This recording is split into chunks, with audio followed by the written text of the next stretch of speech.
సంకేతాలు వెళ్తాయనే విషయాన్ని ఇక్కడ మనం గమనించాలి. ఒక్కసారి తెలంగాణ ఇష్యూ మన సత్యం గారితో అందే సత్యం గారితో. సార్ నమస్కారం. నమస్తే అండి. సార్ ఏంటి ఇష్యూస్ చూస్తున్నారు కదా, ఇప్పుడు మళ్ళీ 2.5 సంవత్సరాలు కావస్తోంది, బాగా హడావిడి జరిగింది, ప్రజల్లో చర్చ ఇవన్నీ కూడా జరిగాయి. ఫోన్ ట్యాపింగ్, కేసీఆర్ గారి కుటుంబ సభ్యులు కూడా మాట్లాడారు, వారి కూతురు కూడా మాట్లాడింది, సో నాది కూడా ట్యాప్ చేశారు, ఇట్లాంటివి ఇవన్నీ కూడా జరిగినాయి అని చెప్పి. ఇంత పెద్ద ఎత్తున జరిగింది, అధికారులను మాత్రం బాధ్యులు వాళ్ళు పిలిచి మాట్లాడడం ఇట్లా జరిగినాయి కదా. అసలు ఏంటి సార్ ఈ కేసులకు సంబంధించి మీ అబ్జర్వేషన్? కాళేశ్వరం కావచ్చు, ఇది కావచ్చు, ఆ F1 రేస్ కావచ్చు, ఫార్ములా. ఇప్పుడు ఏ కేసులైనా రాజకీయ పార్టీలకు రాజకీయ ప్రయోజనం ఉంటుంది. రాజకీయ ప్రయోజనం నష్టపోతాం అనుకున్నప్పుడు దాన్ని డ్రాగాన్ చేసే అవకాశం ఉంది. అట్లా కాకుండా వ్యక్తిగత అహంకారంతో లేదా పగ తీర్చుకోవడానికి చేసేటువంటి నిర్ణయాలు మరి నెగిటివ్ ఎఫెక్ట్ ఉంటే దాన్ని ముందుకు పోయేటువంటి అవకాశం లేదు. ఉదాహరణకు చంద్రబాబు నాయుడిని లోపటేసి అవమానించి దాదాపు 85% వైసీపీ స్థానిక సంస్థల ఎన్నికల్లో గెలిచింది. ఇంకా అబ్సల్యూట్గా ఉన్నాం, దాదాపు 1-2 సీట్లు తప్ప తెలుగుదేశానికి ఏం రాదన్నటువంటి ఒక అహంకారపూరితంతో చంద్రబాబు నాయుడిని అరెస్ట్ చేస్తే ప్రజలు ఎవరైనా ప్రజా జీవితంలో ఉన్నటువంటి వాళ్ళని అక్రమంగా అరెస్ట్ చేశారు లేదా పెద్ద మందిని అరెస్ట్ చేశారు, ఏ తప్పు లేకుండా ఒక తప్పు ఇరికిచ్చి అరెస్ట్ చేశారు అనేటువంటి ప్రజల్లో అటువంటి అభిప్రాయంతో దరిదాపు వైసీపీ దెబ్బతిన్నది. అట్లాగే తెలంగాణలో రేవంత్ రెడ్డి చేసిన తప్పు చాలా చిన్నది, ఒకవేళ తప్పు అనుకుంటే ఏదో ఫామ్ హౌస్ మీద డ్రోన్ తోటి తీశారనేది, కానీ గల్లాబట్టి లాక్కపోయారు పోలీసులు.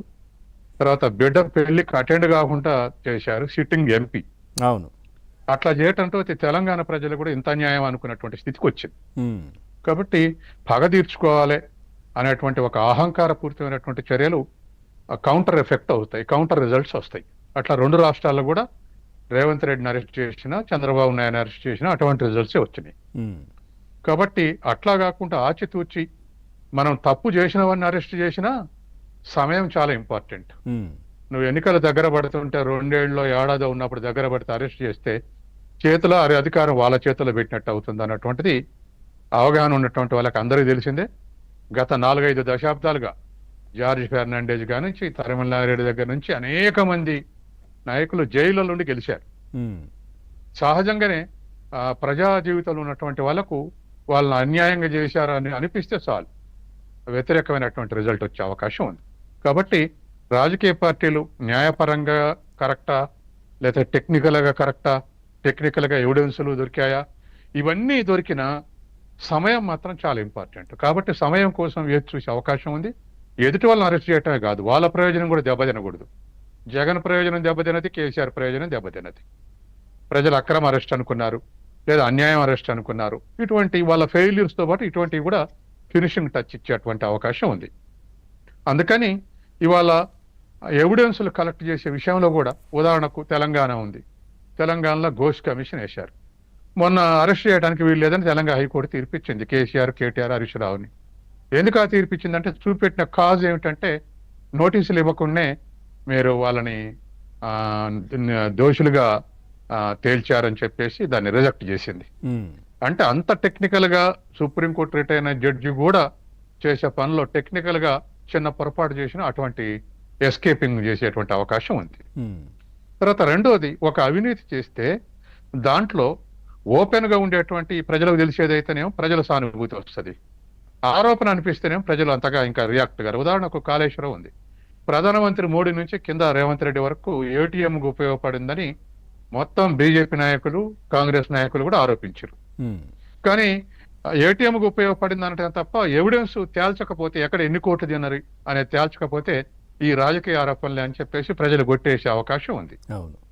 ఇదే సందర్భంలో ఒకరిద్దరు ఇంజనీర్ల దగ్గర 100-200 కోట్ల ఆస్తులు దొరికితే అప్పుడు అరే ఇంజనీర్ల దగ్గర 100-200 కోట్ల ఆస్తులు దొరికినాయి, ఇక వెనకొండి నడిపించినటువంటి మంత్రుల దగ్గర ఎన్ని, ఇంకెవరి దగ్గర ఎన్ని అనేటువంటి ఒక అంశం జనాన్ని ఒక ఫిక్స్ చేసింది, నెగిటివ్గా కాకుండా పాజిటివ్గా కాకుండా. కానీ కాళేశ్వరం పగుళ్ళు ఏర్పడటంతో ప్రజలు రియాక్ట్ అయ్యారు నెగిటివ్గా. ఎందుకంటే 70 ఏళ్ల కింద నాగార్జున సాగర్ కానీ, శ్రీరామ్ సాగర్ కానీ, లేదా 150 ఏళ్ల కింద బ్యారేజీలు, ధవళేశ్వరం బ్యారేజీ కానీ, కృష్ణా బ్యారేజీ కానీ ఏవి దెబ్బతినింది. 5 ఏళ్ల కింద బ్యారేజీ ఎట్లా పగుళ్ళు పగిలిన తర్వాత హరీష్ రావు ఎంత గింజుకున్నా ప్రజలు నమ్మలే. 2 పిల్లర్లు లేకపోతే ఒకటే ఆ 7 పిల్లర్లే ఒక కాంపోనెంటే అని ఎంత సమర్థించుకున్న ప్రజలు ఇప్పటికి కూడా అంగీకరించచ్చు.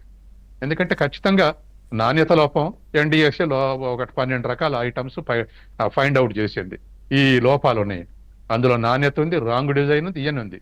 ఇవన్నీ పక్కకు పెడితే ప్రజలకు మాత్రం పగుళ్ళు అవుపడుతుంది, బ్యారేజ్ పగిలిపోయింది అవుపడుతుంది, నీళ్లు నిల్వ చేయింది అవుపడుతుంది. సార్ ఇప్పుడు అక్కడ అట్లా కనిపిస్తున్నాయి కదా సార్ సారీ మధ్యలో వస్తున్నా, అట్లా కనిపిస్తున్నాయి కదా, మరి దీంట్లో ఇబ్బంది ఏముంది అధికార పార్టీకి? అంటే ఏదైనా కానీ కేసులకు సంబంధించి ఇబ్బంది ఇప్పుడు ఒకటండి, దాచుకోకుండా ఇప్పుడు రాజకీయ నాయకులు అయితే దాచుకొని చెప్తారు, అనలిస్ట్ గా నేను దాచుకోవాల్సిన అవసరం లేదు.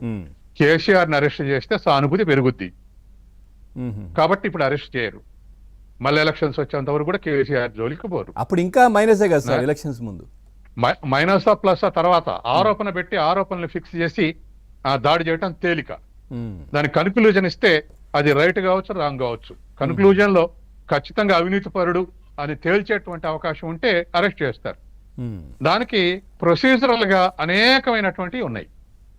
ఇప్పుడు మీరు చూడండి, ఏదైనా ఒక సుబ్బారావు గారు లాయర్ అంటున్నారు, ఏదైనా ఒక కేసులో మనం ఆ కన్విక్షన్ కును అక్యూజ్డ్ కు తేడా ఉందిగా.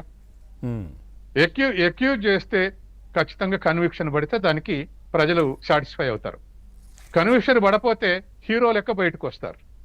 మనం ప్రెడిక్ట్ చేయలేము కోర్టుల జడ్జిమెంట్ని. మరి వాటి మీద ఆధారపడి పొలిటికల్ లైఫ్, ఒక పార్టీ లైఫ్, ఒక ప్రభుత్వ లైఫ్ను పోగొట్టుకోలేరు. కాబట్టి ఎవరైనా పాపులర్ లీడర్ని అరెస్ట్ చేసేటప్పుడు ఇవన్నీ ఆలోచించుకోవాల్సి వస్తుంది. నేను ముందే చెప్పాను, రాజకీయ ప్రయోజనం అని. అందుకని ఆడ అవినీతి జరగలేదంటే జరిగిందని అందరు అంటారు, మనం కూడా జరిగిందంటాం, నన్ను కూడా జరిగిందంట. మీరు జరిగిందా లేదా నన్ను సూటిగా ప్రశ్నిస్తే జరిగిందని అంట. కానీ ఎవిడెన్స్లు ప్రొడ్యూస్ చేయాలి, టెక్నికల్ ఎవిడెన్స్లు అన్ని ప్రొడ్యూస్ చేయాలి. ప్రొడ్యూస్ చేస్తే అప్పుడు దానికి రిజల్ట్ వస్తుంది. ఆరోపణలు చేయటం అనేది రాజకీయంగా ఎలక్షన్లకు ఉపయోగపడుద్ది. ఇప్పుడు బీఆర్ఎస్ ను ఓడించినటువంటి 6 కారణాల్లో ఇది కూడా ఒక ఇంపార్టెంట్ కాజ్. కాళేశ్వరం పగిలిపోవటం అనేది ఖచ్చితంగా సాక్షాత్తు ప్రధానమంత్రి వచ్చి ఏటీఎంకు ఉపయోగపడింది అనే పరిస్థితికి వచ్చే వరకల్లా బాగా డిఫెన్స్ లో పడింది. దాన్ని సమర్థించుకోలేకపోయారు. అదిగో కళ్ళకు ఎదురుగా పగుళ్ళు అవుపడుతుంటే, నీళ్లు నిల్వ చేయని స్థితి అవుపడుతుంటే ఇంకేం చెప్పినా ఏమన్నారు ప్రజలు. కాబట్టి అది ఒక్కటే కాదు, ఇవాళ ఇప్పుడు మన కార్ రేస్ అన్నారు, నిజమే. పర్మిషన్, ఫైనాన్స్ ఆర్థిక శాఖ పర్మిషన్ లేక, మంత్రివర్గ తీర్మానం లేకుండా 50 కోట్లు ట్రాన్స్ఫర్ చేశారు. దాంట్లో ఉన్నటువంటి బాధ్యుడు కూడా మున్సిపల్ శాఖ మంత్రి అంటేనే నేను ట్రాన్స్ఫర్ చేసినని కూడా చెప్పాడు. ఆ తర్వాత ట్రాన్స్ఫర్ చేసినాక ఒక 10 కోట్లు 13 కోట్లు మళ్ళీ బ్యాక్ ఇచ్చారు, ఈ రాజకీయ పార్టీలకు ఇచ్చే నిధుల కింద అనేటువంటిది కూడా సస్పెక్ట్ చేశారు. కానీ అవి మొత్తం రేపు దీంట్లో మరి ఎఫ్ఐఆర్లు ఇవన్నీ రాస్తున్నారు. అదంతా కూడా ఒక ఎందుకంటే ఈ ఎవిడెన్స్లు కలెక్ట్ చేయడానికి టైం తీసుకుంటుంది. ఒక ఇండివిజువల్ అరెస్ట్ చేస్తే విడుదలైతే పెద్దగా వచ్చేటువంటి లాభం లేదు, నష్టం లేదు ఒక ఇండివిజువల్. కానీ ఒక పార్టీకి నాయకత్వం వహించేటువంటి వాళ్ళని అరెస్ట్ చేస్తే, దానికి సరైన ఎవిడెన్స్ లేకుంటే అరెస్ట్ చేస్తే, అరెస్ట్ చేసిన వాళ్ళ క్రెడిబిలిటీ పోద్ది, ఎక్కడైనా, ఆంధ్ర అయినా తెలంగాణ. కాబట్టి వీటి విషయంలో మరింతగా ఎంక్వైరీ చేసి వాటిని ఎవిడెన్స్లు ప్రొడ్యూస్ చేస్తే ఏదైనా కొంత పాజిటివ్ రిజల్ట్ వచ్చేస్తే, అది కూడా మళ్ళీ ఎలక్షన్ ఇయర్లో అరెస్ట్ చేస్తే, అన్ని తప్పులు చేశాడని తేలినా ఎలక్షన్ ఇయర్లో అరెస్ట్ చేస్తే సానుభూతి పోతుంది. ఇది దాచలేని నిజం. కాబట్టే ఇప్పుడు ఎలక్షన్ దగ్గర పడుతుంటే వీళ్ళందరూ అరెస్టులు వాయిదా పడతాయి. తర్వాత రెండవది ఆపర్చునిటీ కోసం కూడా చూస్తారు. ఉదాహరణకు అక్యూజ్ చేస్తే వీడు ముందు మనకు సరెండర్ అయి ఉపయోగపడతాడని దాన్ని అట్నే డ్రాగన్ చేస్తారు. ఇప్పుడు ఉదాహరణకు కేంద్ర ప్రభుత్వం ఎట్లా అరెస్ట్ చేస్తుంది సిబిఐ ఈడీ కేసులు పెట్టినటువంటి వాళ్ళని, మరి ఆంధ్రప్రదేశ్లో ఎందుకు 10 ఏళ్ల నుంచి డ్రాగన్ చేస్తుంది అంటే కేంద్రంలో 4 ఎంపీలు ఉన్నా 10 మంది ఎంపీలు ఉన్నా దాంతో సపోర్ట్ చేయాల్సినటువంటి పరిస్థితికి వచ్చారు. కాబట్టి ఇటువంటి పొలిటికల్ ఆపర్చునిటీజం కూడా డ్రాగన్ చేయడానికి కారణాలు ఉంటాయి. అందుకే ఇవాళ ఉన్నటువంటి పరిస్థితుల్లో Chandrababu Naidu central government support చేయడం అనేది పొలిటికల్ ఆబ్లిగేషన్, జగన్ సపోర్ట్ చేయడం అనేది కంపల్షన్. ఈ విధమైన పరిస్థితులు ఇవాళ డిఫరెంట్ కేసులలో మనం ఆలోచించదగ్గటువంటి విషయాలు ఉన్నాయి. Right sir. Senior journalist analyst Satyamurthy గారు ఉన్నారు సార్, నమస్కారం. నమస్కారం అండి. సార్ ఏంటి సార్ అంటే రెండు తెలుగు రాష్ట్రాల్లో ఖచ్చితంగా చర్చ మీరు కూడా చాలాసార్లు అన్నారు ఏంటి కింది వరకే వెళ్తుంది, పై వరకు ఇంకా వెళ్ళాల్సిన అవసరం ఉంది, ఈ కేసులు ఇవన్నీ కూడా ప్రజలు మాట్లాడుకుంటున్నారు, ఇవన్నీ కూడా మీరు ప్రజల్లో ఉంటారు. మీ అబ్జర్వేషన్ ఏంటి సార్ రెండు తెలుగు రాష్ట్రాలు ఈ కేసులు ఇవన్నీ, మళ్ళీ ఎన్నికలు కూడా ఆల్మోస్ట్ సగం వీళ్ళ టర్మ్ అయితే అయిపోవస్తోంది.